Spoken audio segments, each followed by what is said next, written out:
Tak ada satupun wanita di dunia ini yang mau diduakan oleh pasangannya. Begitupun juga sebaliknya. Pasti semua pasangan di dunia ini menginginkan pasangan yang setia selalu menemaninya sampai di akhir hayat hidupnya. Iya teman-teman, seperti zaman sekarang ini banyak sekali ada pelakor. Ya, pelakor adalah istilah dari perebut laki orang, yang mana sedang marak-marak sekali terjadi. Bukan saja menjadi cerita dalam sinetron atau film, tetapi memang ada di kehidupan nyata kita, bahwa pelakor ada di mana-mana. Ketika Anda mengetahui pasangan Anda melakukan yang namanya perselingkuhan dengan pelakor, Anda perlu yang namanya di sini untuk namanya mengontrol emosi. Saya memahami bagaimana perasaan Anda ketika pasangan Anda mengkhianati Anda.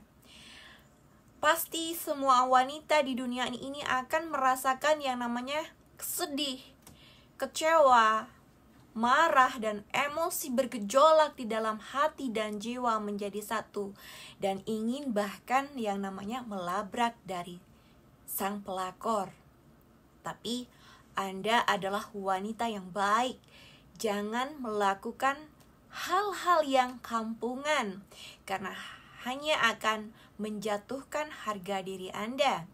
Jangan menggunakan emosi dalam menghadapi pelakor, karena pelakor akan merasa dirinya menang dan merasa dirinya di atas angin, karena sudah bisa menyebabkan Anda merasakan yang namanya kekecewaan yang sangat dalam seperti yang Anda rasakan sekarang.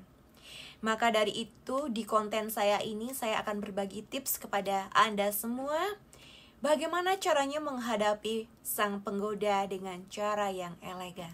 Seperti apa? Simak terus videonya ya.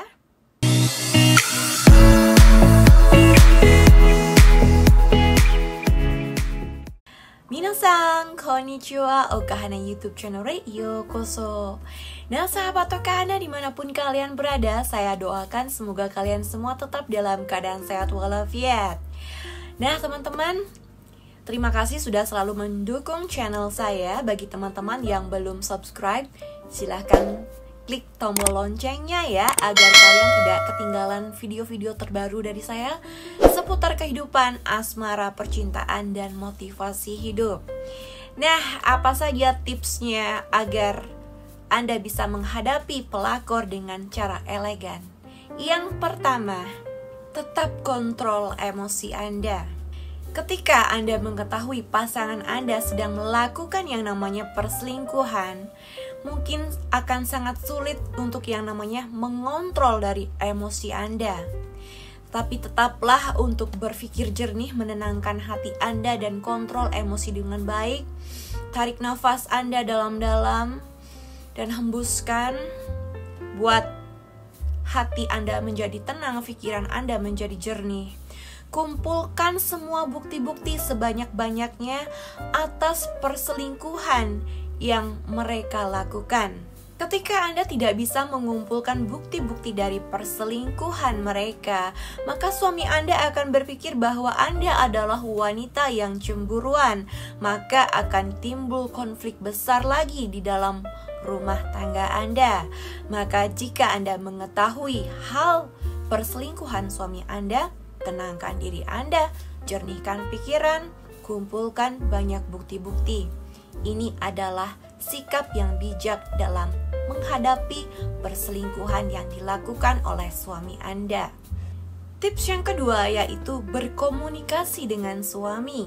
Dalam suatu hubungan suami istri, baik buruknya pasangan itu harus dibicarakan, harus adanya komunikasi. Begitupun ketika Anda mengetahui suami Anda sedang atau Anda sedang mencurigainya melakukan yang namanya perselingkuhan, maka Anda harus berkomunikasi dengan sang suami, menanyakan sang suami dengan baik-baik, dengan nada yang tidak tinggi, dengan kepala dingin, agar masalahnya bisa terselesaikan dengan baik. Jangan menggunakan nada yang tinggi. Ketika Anda menggunakan nada yang tinggi dengan emosi yang meluap-luap, maka itu pun sebaliknya yang akan Anda dapatkan dari suami Anda. Tanyakan kepada suami Anda apa yang menjadi penyebab suami Anda tega melakukan yang namanya perselingkuhan. Apakah Anda pernah melakukan kesalahan terbesar sehingga suami Anda tega mengkhianati Anda, sehingga Anda bisa introspeksi diri, memperbaiki diri menjadi pribadi yang lebih baik lagi? Atau memang wanita tersebut telah menggoda suami Anda? Katakan dengan jujur perasaan Anda yang sekarang yang Anda alami, bahwa Anda sangat sakit dan merasakan luka yang begitu dalam dengan perselingkuhan yang dilakukan oleh suami Anda. Tips yang ketiga yaitu Anda harus menemui si pelakor dengan tenang. Nah, ketika Anda sudah berkomunikasi dengan sang suami, sekaranglah saatnya untuk Anda menemui sang pelakor dengan mengajak suami Anda. Agar kenapa? Agar jawaban dari sang pelakor dan suami Anda itu sinkron, agar tidak simpang siur. Bisa jadi perselingkuhan itu terjadi karena pelakor tidak mengetahui dari status suami Anda yang sudah berkeluarga. Ataupun bisa jadi memang benar pelakor yang mengejar-ngejar dari suami Anda. Jadi apapun keputusannya, apapun yang Anda dengar dari mereka berdua, Anda harus bisa menyiapkan hati Anda. Nah, ketika Anda sudah mendapatkan fakta-fakta yang sebenarnya atas perselingkuhan yang dilakukan oleh suami Anda, sekarang saatnya Anda mengambil keputusan yang tegas yang tidak akan membuat Anda itu menyesal di kemudian hari. Apakah Anda ingin meneruskan hubungan dengan sang suami atau ingin menyudahinya? Tentunya jika Anda sudah mempunyai anak, banyak hal yang harus Anda pikirkan.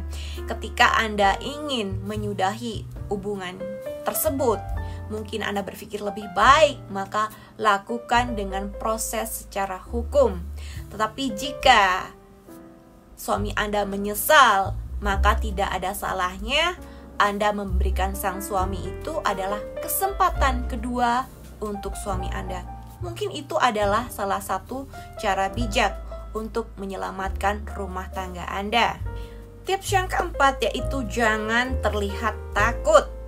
Apapun perasaan yang Anda alami sekarang, jangan pernah perlihatkan perasaan takut di hadapan suami, apalagi di hadapan sang pelakor. Tunjukkan bahwa Anda adalah wanita yang kuat dan wanita yang teguh. Karena memang sejatinya untuk menghadapi pelakor seperti itu, Anda harus menunjukkan bahwa Anda itu adalah wanita yang kuat, tangguh, dan wanita yang tegas, bukan wanita yang lemah dan wanita yang mudah dipermainkan. Ya, Anda harus menunjukkan bahwa Anda itu adalah wanita yang tegas kepada suami dan sang pelakor, karena Anda sekarang sedang menyelamatkan dari biduk rumah tangga Anda yang sedang diterjang gelombang badai. Ketika Anda bersikap lemah di hadapan pelakor, maka pelakor akan semakin menjadi-jadi, akan semakin menekan Anda dan semakin nekat. Maka dari itu, jangan pernah bersikap lemah di hadapan pelakor. Yang kelima yaitu jangan mengumbar status di media sosial. Ya, Anda sudah dewasa, tentunya bisa berpikir lebih bijak. Tidak baik mengumbar suatu aib di media sosial, karena media sosial itu adalah khalayak umum. Semua orang bisa melihatnya. Ketika Anda mengumbar aib Anda di media sosial, hal yang sangat memalukan. Mungkin saja sang pelakor akan mendapatkan sanksi sosial, tapi juga berpengaruh akan terhadap pekerjaan suami Anda, tentang bisnis atau rekan kerjanya, koleganya, dan juga berpengaruh juga kepada pekerjaan Anda. Jangan sesekali mengumbar sesuatu aib di dalam media sosial, mengumbarnya di media sosial, karena itu bukanlah solusi yang bijak untuk menyelesaikan suatu masalah. bahkan akan menimbulkan atau dapat memperkeruh suasana, tidak akan menyelesaikan masalah. Yang keenam yaitu berkomunikasi dengan keluarga. Bukan saja berkomunikasi dengan keluarga Anda, tapi juga harus berkomunikasi dengan keluarga besar sang suami tentang apa yang Anda alami sekarang, tentang rumah tangga yang Anda alami sekarang, agar mereka juga dapat memberikan solusi yang terbaik, agar mereka tidak mendapatkan kabar yang simpang siur tentang keluarga Anda. Yang terakhir, yang ketujuh, yaitu harus difikirkan dengan matang agar tidak menyesal di kemudian hari. Ya, dikecewakan oleh pasangan tentunya akan menyebabkan rasa sakit hati yang sangat dalam, luka yang sangat dalam di dalam hati Anda. Tetapi jangan dengan masalah yang Anda alami sekarang ini, Anda lalu mengambil langkah yang serampangan yang mana bisa menyebabkan Anda itu menyesal di kemudian hari. Ketika Anda mengumpulkan bukti-bukti secara nyata, secara jelas, maka Anda harus berdiskusi selain kepada suami Anda, juga Anda harus berdiskusi kepada keluarga besar Anda dan suami. Olah dari masukan-masukan mereka, apa masukan-masukan mereka Anda filter, dan Anda harus berani untuk mengambil keputusan dan tidak akan menyesal di kemudian hari tentang keputusan Anda. Dan Anda juga harus berpikir dampak buruk yang Anda ambil tentang keputusan Anda. Jika Anda mempunyai anak, apa dampak buruk dari anak Anda di kemudian hari? Apa dampak buruk masa depan dari anak Anda? Anda juga harus pikirkan. Jangan Anda mengambil suatu keputusan dalam keadaan yang emosi. Nah, sahabat Okahana, demikian ya tips dari saya, semoga bermanfaat. Satu lagi pesan dari saya, ketika teman-teman menghadapi pelakor, perlu yang namanya menggunakan kepala dingin dan berpikir dengan jernih.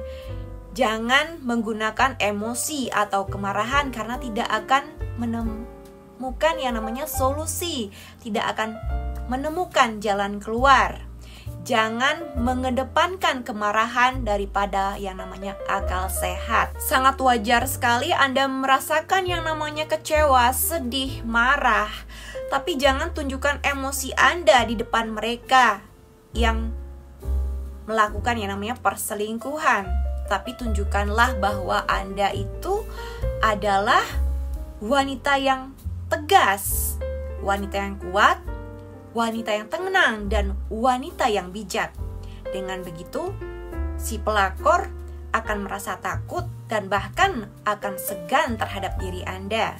Saya berdoa kepada Anda yang sekarang pasangannya sedang melakukan yang namanya perselingkuhan, agar sadar akan kehilafannya dan kembali lagi ke pelukan Anda, kembali lagi ke keluarga tercinta.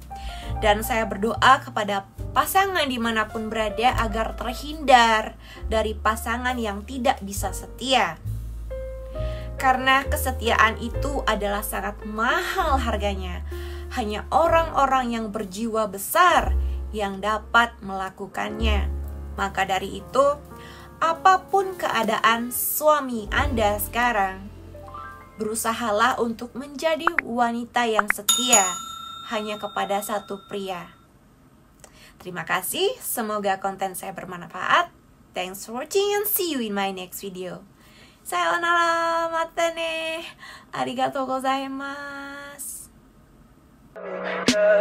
Tell me pretty lies, look me in the face, tell me that you love me.